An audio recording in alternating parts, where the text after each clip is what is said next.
My background is really sort of a non-traditional role. I started on the floor as a maintenance skilled team leader. I did a lot of training on robotics, pneumatics, and hydraulics, and was really one of the few females that were out there on the line, troubleshooting the line to help make things move.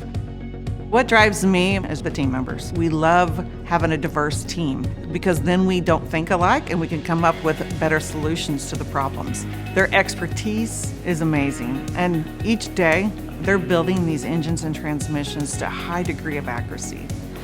What I love most is the people, the camaraderie. We come from all different walks of life.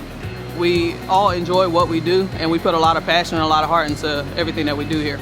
People, even though they may not see us, our names may not be on the car, we know that we put a lot of hard work into them. And so every time I see a Toyota drive by, I'm like, I had a little something to do with that. Prior to coming to West Virginia, I was a mother and preschool teacher. Being a woman was a more rare thing when I began. Now we see more women in manufacturing.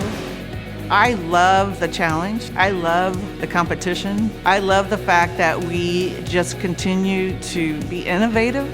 We have that culture, that DNA culture here at Toyota that's woven through all of us.